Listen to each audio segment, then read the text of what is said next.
রোজার মাসে কাসর ভর্তি করে কিভাবে যে খাবে, বিড়িগুলো কি করে মারে জানেন? রমজান মাসে বিড়িগুলো টানে মেরে তখন গামছার ভেতর দিয়ে ধোঁয়া ছাড়ছে, গামছার ভেতর দিয়ে ধোঁয়া ছাড়ছে। ও মনে করছে কেউ বুঝতে পারবে না। আল্লাহ বুঝতে পারবে না? পারবে না। এ কথা বলে চাচা সারাদিন রোজা রেখেছে, ইফতার নে খুলে কোন রকমে পানি খেয়েছে কি খায়নি, চাচা আগে বেরিয়ে যাচ্ছে বিড়ি টানতে।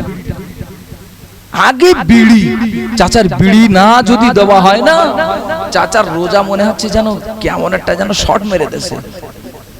রমজান মাসে চাচা কি ডবটে যে চামাচ্ছে সকালবেলা,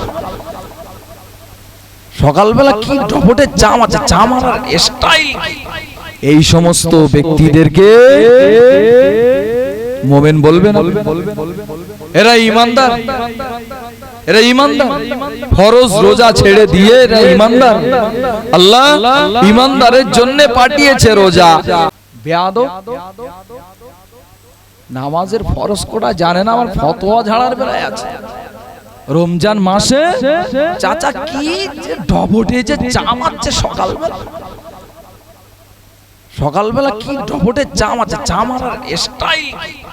এই সমস্ত ব্যক্তিদেরকে মুমিন বলবে না, এরা ঈমানদার, এরা ঈমানদার। ফরজ রোজা ছেড়ে দিয়ে এরা ঈমানদার। আল্লাহ ঈমানদারের জন্য পাঠিয়েছে রোজা।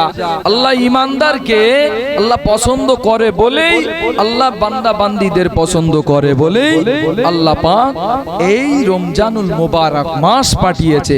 আর রমজানুল মোবারক মাস পেয়েও যে ব্যক্তি কাসর ভর্তি করে খায় বিনা ওজরতে, শরীর সুস্থ অবস্থায় যদি খায়, এরা শরীর গোস্ত খাওয়া সমানেরা খায়, শরীর গোস্ত খাওয়া সমান খায়। চাচা সারাদিন রোজা রেখেছে, ইফতার নে খুলে কোন রকমে পানি খেয়েছে কি খায়নি, চাচা আগে বেরিয়ে যাচ্ছে বিড়ি টানতে। আগে বিড়ি, চাচার বিড়ি না যদি দেওয়া হয় না, চাচার রোজা মনে হচ্ছে যেন কেমন একটা যেন শর্ট মেরে দেছে। কি অবস্থা, রোজা পুরো শুকনোই, পুরো শুকিয়ে গেছে রোজা। ওরা আগুন মারতেই হবে মুখে। ওর যদি দুনিয়ায় যদি এই আগুন যদি রমজানুল মোবারক মাসেও যদি মারে, তাহলে বাপ ও যতই সুবহানাল্লাহ যতই আলহামদুলিল্লাহ বলুক না কেন, ওর কবরে জাহান্নামের আগুন যাবে না, যাবে না? এ বাপ কথা বলে না, যাবে না, জাহান্নামের আগুন কিন্তু যাবে। এখনো সাবধান হয়ে যায়, সময় আছে, পরিবর্তন হন, তওবা করেন। আল্লাহ তো বললেন তাওবাতান নাসুহা, আল্লাহ পাক তওবাকারীকে ভালোবাসে। যদি আপনি তওবা যদি করেন, তাহলে আপনার জন্য আল্লাহ জান্নাত রেখেছে। আর যদি তওবা যদি না করেন, তাহলে আল্লাহ জাহান্নাম আছে, জাহান্নামে আপনি বেছে নেন।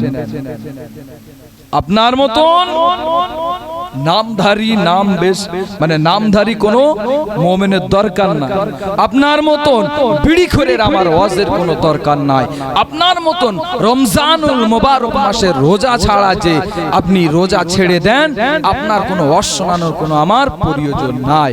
আপনি উঠে চলে যান, কোনো মাতালের জন্য আমার ওয়াজ নয়। চলে যান, চলে যেতে পারেন, আমার কোনো আপত্তি নেই। আমার কথা আপনি যে শুনবেন তার কি গ্যারান্টি আছে? আল্লাহ পাক কোরআনের ভিতরে 80 থেকে 82 জায়গায় নামাজের কথা বললেন। আল্লাহ কোরআনুল কারীমের ভিতরে এত জায়গায় বললেন যে হজ করো, যাকাত দাও, রমজানুল মোবারক মাসে রোজা করো। সেগুলো আল্লাহর হুকুমগুলো সব ছেড়ে দিয়ে যদি আমার কথা আপনি শুনবেন, এর কি গ্যারান্টি আছে? গ্যারান্টি আছে? যদি তাই যদি হতো, মসজিদের ইমাম সাহেব এত পরিমাণ ওয়াজ নসিহত করছে, আপনাদের এত মূল্যবান কথা শোনাচ্ছে, আপনি তারপরেও এখনো হেদায়েত হননি, মানেটা কি? এখন সময় আছে বাপ, শুধরে যান। যদি না শুধরন, তাহলে জাহান্নাম কিন্তু অপেক্ষা করছে, শুধু আপনি মরার অপেক্ষায়। এই শুকনো মুসলমান সেজে কোনো লাভ নাই, নামধারী মুসলমান সেজে কোনো লাভ নাই। মুসলমান যদি সাজতে হয় 5 ওয়াক্ত নামাজ আদায় করেন জামাতের সহিত, দিলটা পরিষ্কার করে, দিলের ভিতরে নোংরা রেখে ভাইরাস ঢুকিয়ে কোনোদিন ইমানদার হওয়া যায় না। এখনো সময় আছে, তওবা করে নেন।